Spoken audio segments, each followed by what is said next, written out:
Welcome to the Week 2 lecture for Public Scandals and Moral Panics. What we did last week was head back to 1964 and the Mods and Rockers and Stanley Cowen's invention of moral panic theory. It has been a long time since Stanley Cowen introduced this theory, so a good question to ask is the theory relevant anymore? And it's a good idea to keep that question in mind as we go through the semester. It's also a really good idea to think about how the theory might work or might differ in an Australian context. Today, our focus is going to be the media's role in moral panics. So we're going to consider a few things. We're going to consider the relationship between the media and reality, which is a whole philosophical sort of rabbit hole. I'm not going to go down the whole discussion of what is reality, but just think about representations around that. We're going to think about the relationship between the media and society, and the media and our perception of reality as well. So that's what we're going to consider. And I'm going to do that by outlining the view of the media as it was presented in Stuart Hall et al.'s work. I can't even remember who the et al. Are. The important figure for me is Stuart Hall. And then consider how that needs to be updated, because we're talking again late 1970s.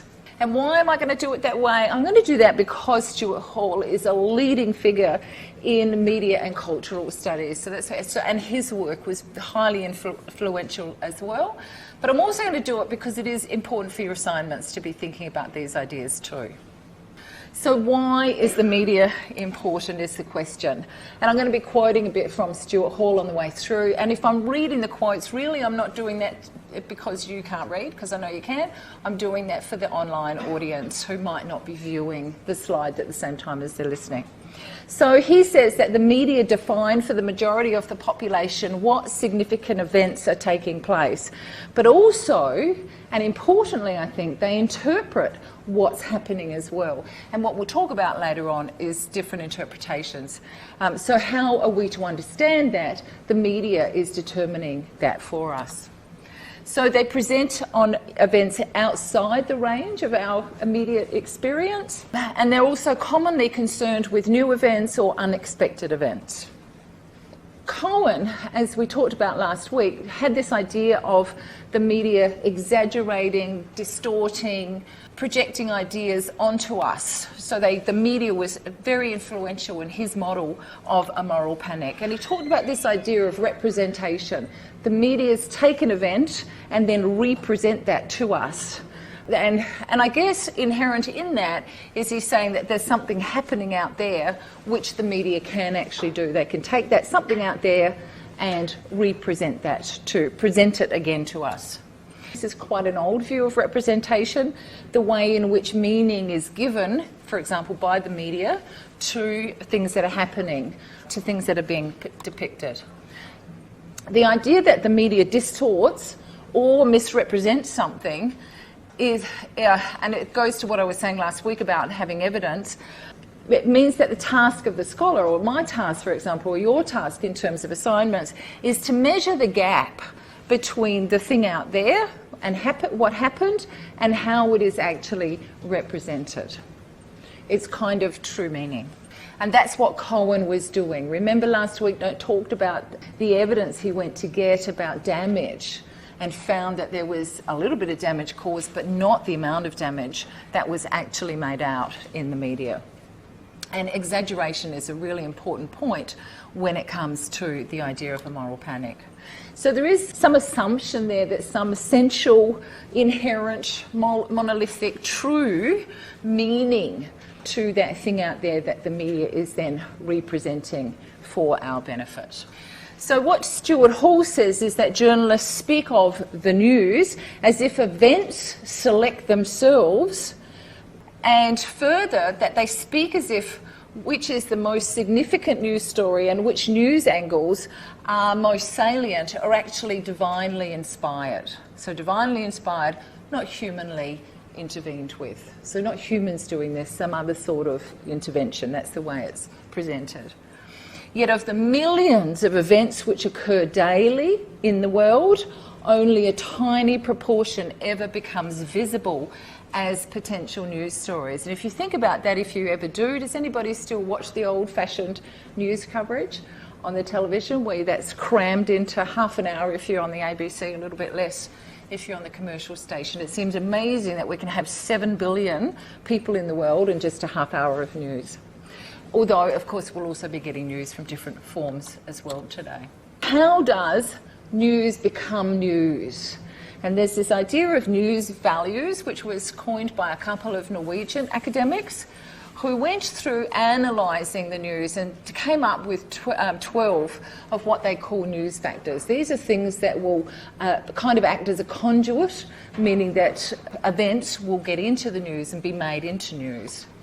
So the first one sort of is around the idea of impact. So it's about the first point is around the threshold. So the number of people who are affected by an event. So think about the tsunami that we have that usually affects large numbers of people. That sort of event will make it into the news. Tax cuts and rises, of course, can affect an entire population, and so that will make it into the news. The more casualties there are, as in the case of a tsunami or a major truck crash or something like that, the most gruesome events, murders, etc., they're the events that will make it in the news. So the number of people that are going to be affected. The frequency at which things happen. So this is not about long-term trends, but kind of regular things that go on, like motor vehicle accidents. Crime is there all the time, and crime is on the news. So news from the medical profession is a very regular feature of the news broadcast. Bad news, of course, any sort of bad news, because that's around the more drama there is. We're going to be emotionally affected by something, somebody's a significant person in their death, for example.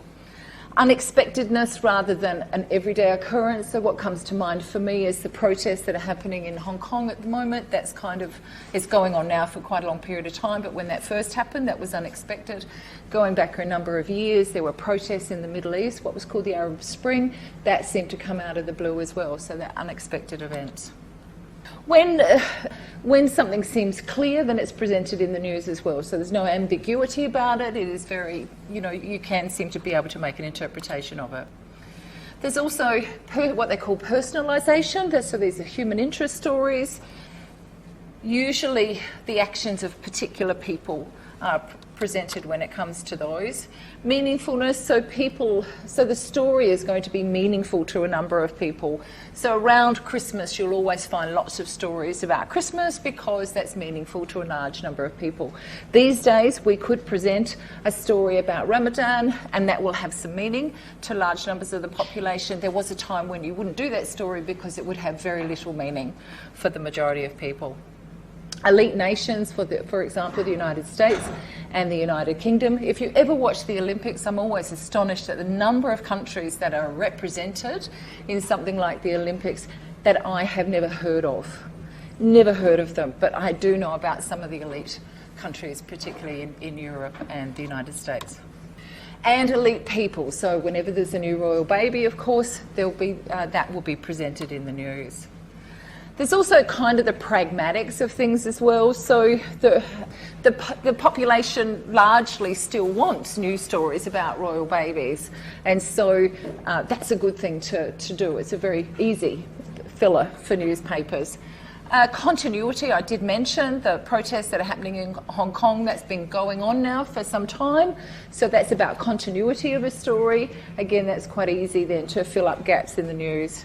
And the composition is important. So you'll notice that there's kind of a formula to the way in which news is presented if you do watch news on the television. There is a balance between local and national and international and foreign stories and light and social problem stories, and often initiatives to correct them as well.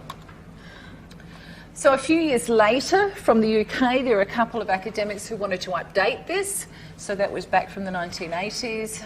And other people come in and say, well, hold on, things have changed. Things always change. The news is not necessarily the way that it used to be. And so they had a number of factors as well. They do talk about the power elite.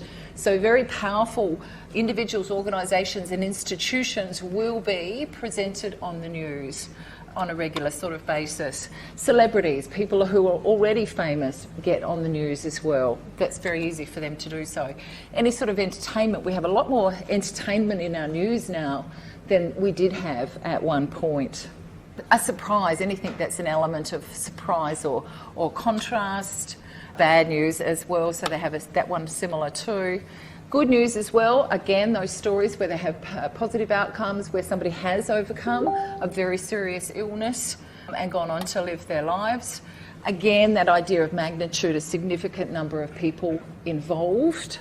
Two, relevance to the audience. So they're not going to put a story there for an Australian audience that might be more relevant to an audience perhaps in India, for example. So it needs to be relevant to us.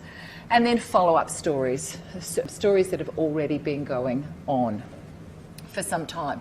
So over the 3-year period that the Royal Commission into Child Sexual Abuse was running, that was a follow-up story. There were regular updates on what was happening around that. And I guess every newspaper, every news outlet will have its own agenda as well.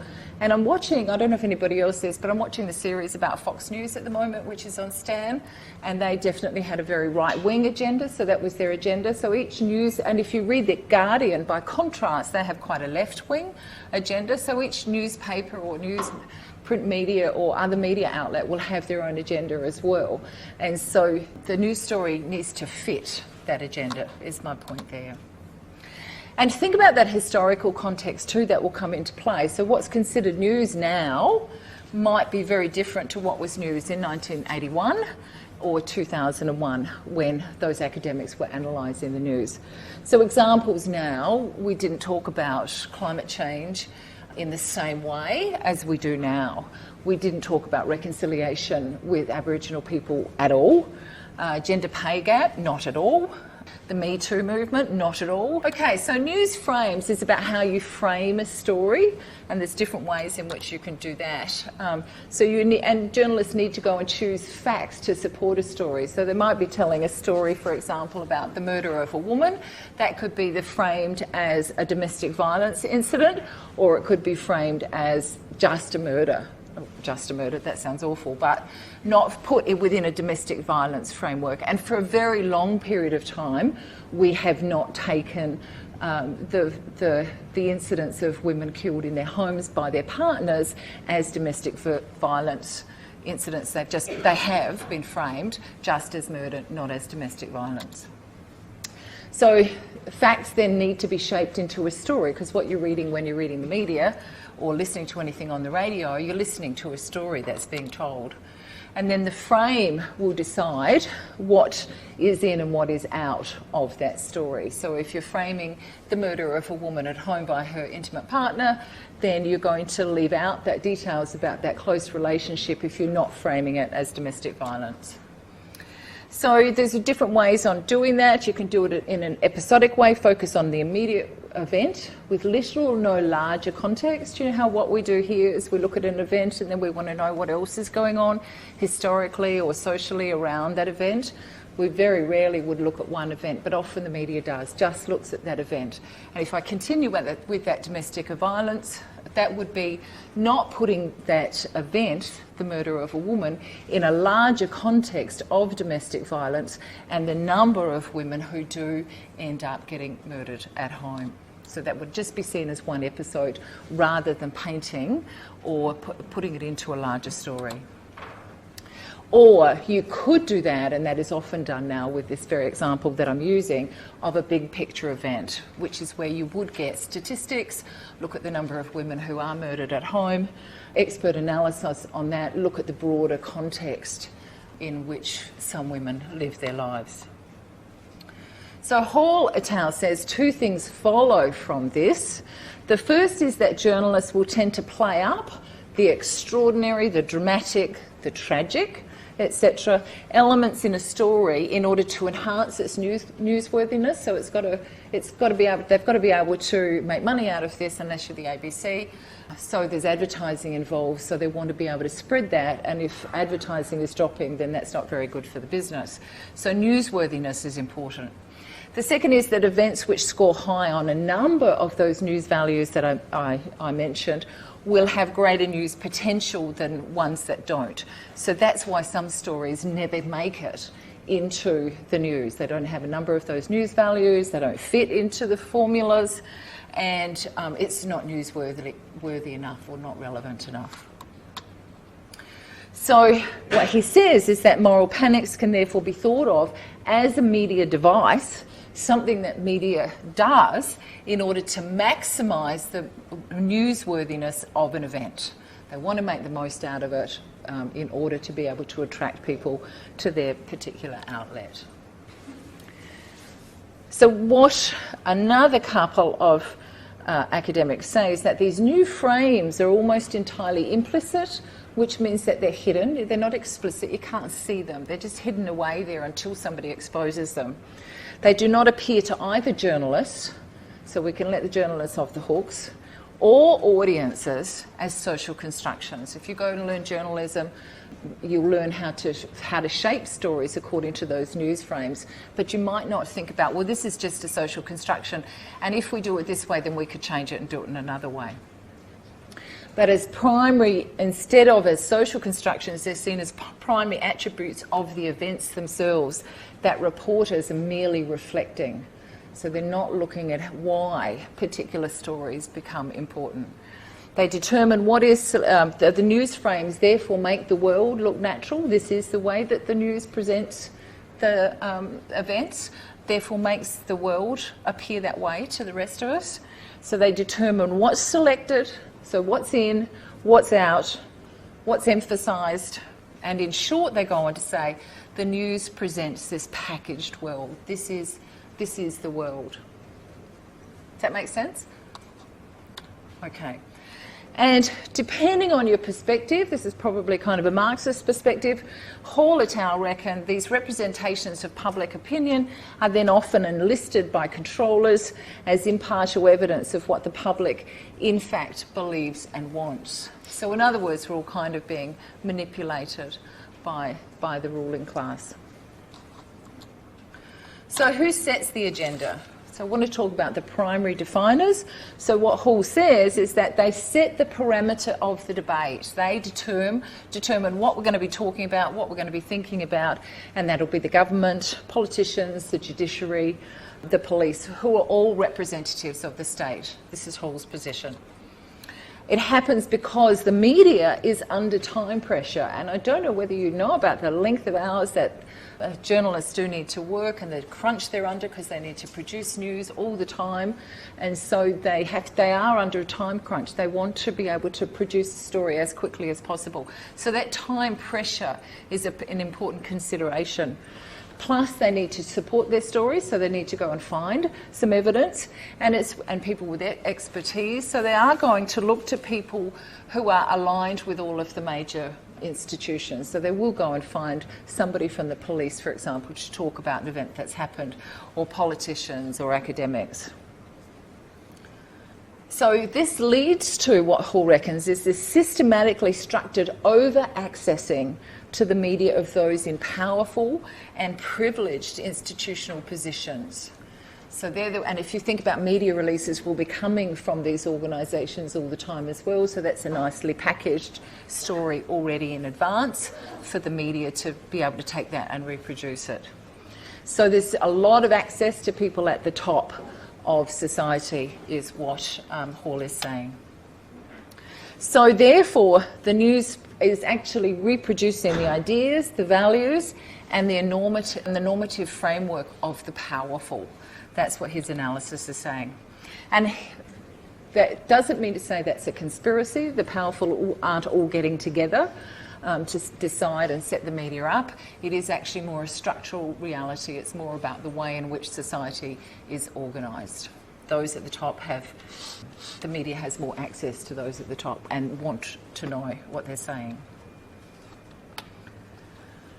So this means that the interpretation, the way in which an event is interpreted, that event then commands the field in all subsequent treatment and sets the term of reference within which all further coverage or debate takes place. So that's already set. The interpretation of a particular event is already set by those in powerful positions, is what he says.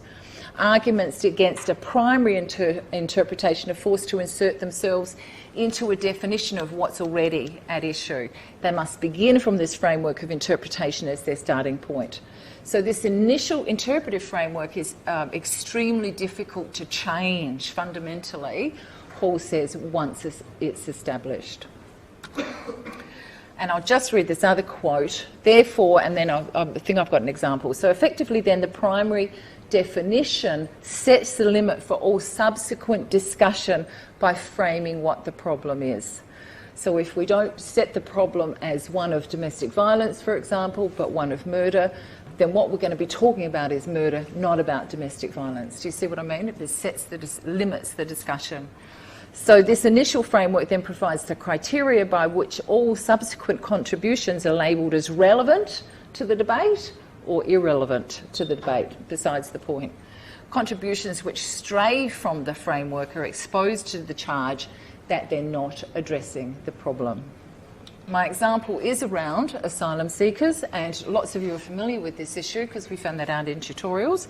So when we had people arriving by boat in Australia from around about 2004 onwards, that the media flagged that as people arriving illegally to Australia.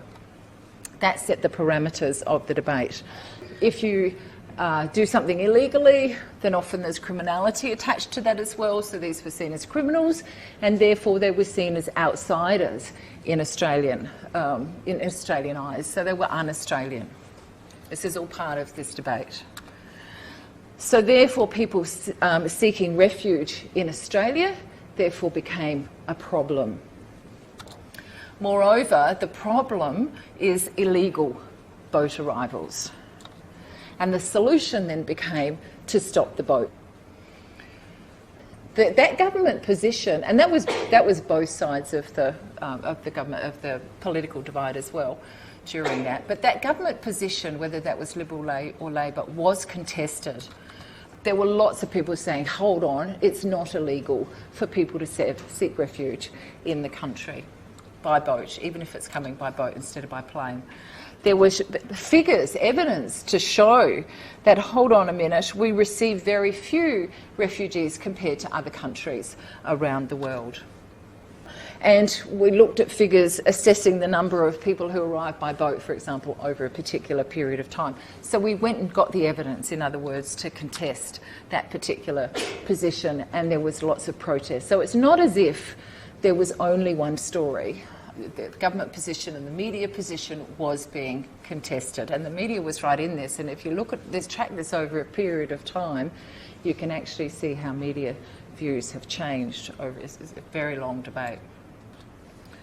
But, so we have the government position and the media position, protesters. It's not as if that was the only position. But what's foreclosed or cut off, so you can't discuss it, or left out? What other interpretations are there of this event? So what Hall says is, what other than what has been said about this topic could be said? What questions are omitted? What haven't we talked about? Why do the questions which always presuppose answers of a particular kind so often recur in this form? And why do certain other questions just never appear on the debate? So if I go back to this example, we could ask some other question. Who gets to decide who belongs in Australia? What are asylum seekers fleeing from? So what were the push factors making them want to get out of the particular situations that they were in? And then what role does Australia play in producing those push factors? So have we had a hand in the very reason why asylum seekers would be needing to seek asylum? Directly through war, for example, or indirectly through benefiting economically. So these are questions that weren't being discussed. We did have the government, we absolutely had contestation, but these other questions weren't being asked. So that's what he talks about, that in terms of the media set the agenda, and then there'll be some things that just never get room for discussion. So Hall et al. Says that the powerful, which includes the government, gets to decide what's news and why it is. And the media stand in this position of structured subordination to the primary definers. So the media isn't the important part. The important part is the government and the powerful, and the media comes underneath that. And these routine structures of news production, you can analyse them and see that they reproduce the definitions of the powerful without being, in a simple sense, in their pay. So it's not as if the media is necessarily in the pay of the government, but they are going to be still reproducing their values. And then what the media does is translate for us the standpoint or the viewpoints of the powerful. They give it to us in ways that are palatable and appealing as well. So they're translating from the powerful to us, so in ways that we'll consume. So the publicising of an issue in the media gives it more objective status as a real or valid issue of public concern than would have been the case had it remained as merely a report by experts or specialists. So if it hadn't come into the public domain via the media, it wouldn't have that attention, and it wouldn't have this idea that we were being objective. The media is seen as objective because they do need to support their case. Concentrated media attention confers the status of high public concern on issues which are highlighted, and these generally then become understood by everyone as the pressing issues of the day. And I guess the point is, from Hall et al., is that they didn't have to be. There could have been other stories. So then I just wanted to talk to you about the idea of who sets the agenda, this impact of the mass media, the ability to affect the cognitive change amongst individuals, to structure their thinking has been labelled. So it's structured. So what they're arguing is that the media structures our thinking, agenda-setting function of the mass communication. So they're setting the agenda for what we are going to be talking about. And they go on to say, here may lie the most important effect of mass in communication, its ability to mentally order and organise our world for us. Remember that package that it's being presented to us? That's what the media is doing. They're presenting that to us. And in short, the mass media may not be successful in telling us what to think, but they're stunningly successful, they reckon, in telling us what to think about. So it's all being produced. That's what we're going to be talking about around the water cooler or whatever, because that's what's on the news and that's what everyone is talking about. So they might not be telling us what to think about it, but they are telling us what to think about. So go back to that idea of us being puppets. These representations of public opinion are then enlisted by the controllers, those people in power, as impartial evidence of what the public, in fact, believes and wants. So we kind of go around in this circle. We have the primary definers, who are the people in powerful.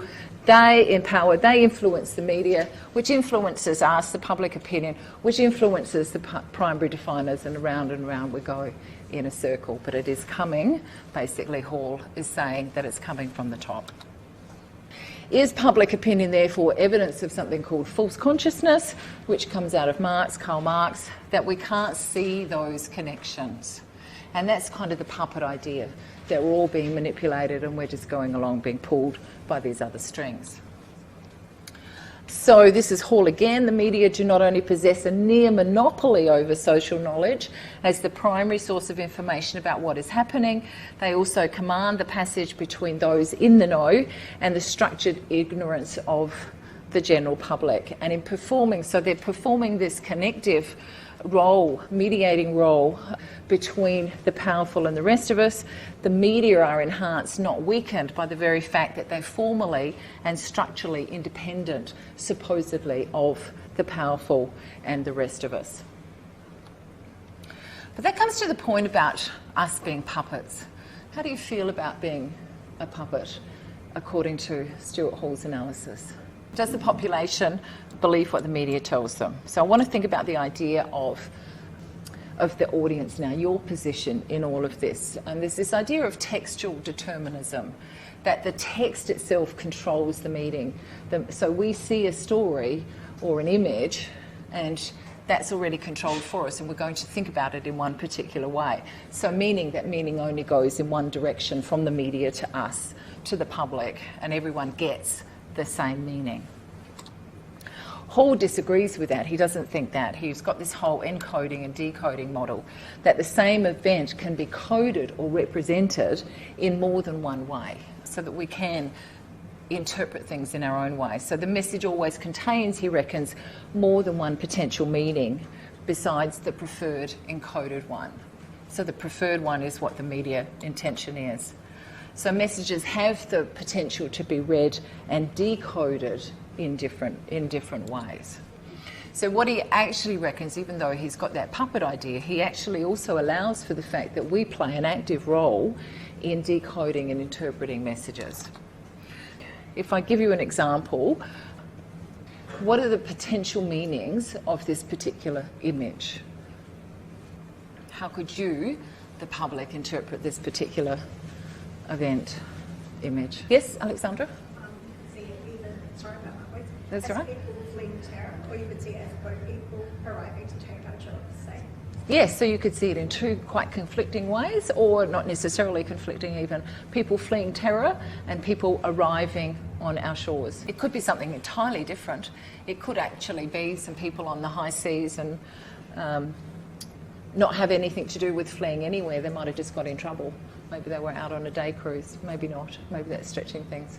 But I guess my point is that there are many different interpretations, or at least a couple of them, and that we're not necessarily swayed by the media. So in actual fact, Hall argued that with three audience positions, you could take the meaning fully within the proposed interpretive framework, and I've seen that image in those two. I have seen that image as people fleeing from danger, and I have also seen that image as people are coming illegally to Australia. The very same image has been represented in those two ways. People just going on Google Images, I think. So you could take that meaning within either of those. The dominant reading, so for a very long period of time, before the contested views got much airing, the view was that Australia was being invaded. That was the dominant view. You could negotiate that reading, maybe modifying it slightly as well, is what Hall says, three positions, that it's actually not that bad. We're not really being invaded. Yes, there are lots of people coming, but it's not that bad. An alternative frame could be reading it oppositionally. Rubbish, we're not being invaded at all. And that could be that view of the people, the activists, who were getting behind the asylum seekers and calling out the media on the way in which they were framing the issue. Also important in terms of the audience position is where you come from, your kind of social location as well. So Frank Parkin in 1972 called this the audience position, and for him what was really important was where we are in the class system, whether we're working class or upper class or whatever. So our position there will might radically change our interpretation of a particular event depending on where we are in a stratified society.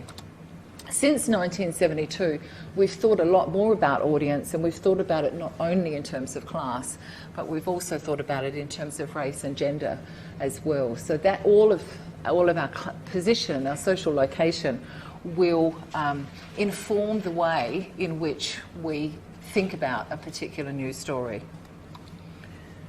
So what is the relationship between the media and the reality? Remember, these are those things that I wanted us to consider at the beginning. Cohen presumed that the media represents reality, it distorts it, exaggerates it, etc. So, and what is really there? So there's something that's actually really going on.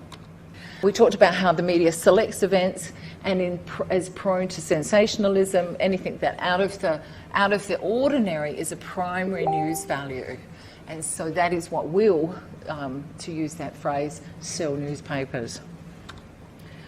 We also had the question of what's the relationship between the media and society, and what Hall and his colleagues were saying is that the media reproduces the definitions of the powerful, and by transforming those into a public idiom, making them more appealing and accessible to us, so it becomes our view as well.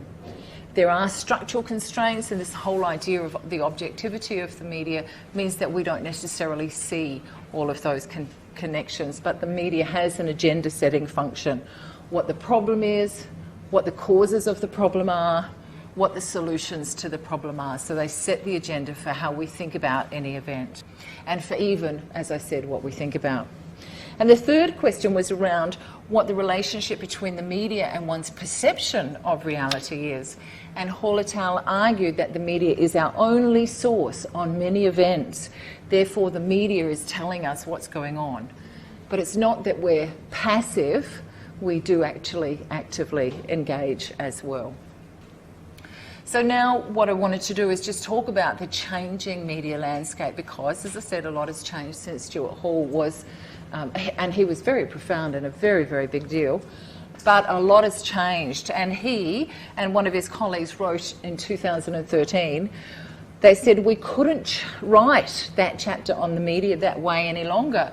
It would have to deal with interactive social media, the so-called democratisation of public opinion and comment, and individualisation. They are what have transformed the situation. So Hall was recognising as well that the way in which he had analysed the media back in the 1970s was no longer entirely applicable to 2013. So just to introduce some different ideas, according to Ingraham and Reeves, there's a new brand of moral panic around. Following McRobbie and Thornton, which is one of your two readings for this week, there is this fragmented quality to our panic culture now, because we are active, we're not all passive, so we're alert to the media, so we're not all going to go along with what the media says. So we are fragmented and we have different interests. We don't just belong to the middle class, the working class, the upper class. We do have other affiliations and sort of tribal groups and groups that we identify with. So we are well and truly fragmented now.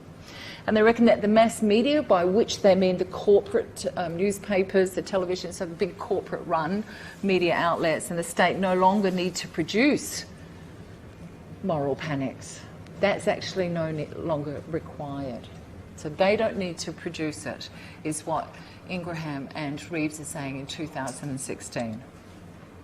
Instead, what they argue is that new media technologies have enabled citizens an unprecedented capacity to independently, we can go and do our own research, independently investigate, judge, and that issue was raised last week about judging in the media, and punish our peers for any moral infraction. So their point is that we no longer need the media to do this, we are already doing it ourselves.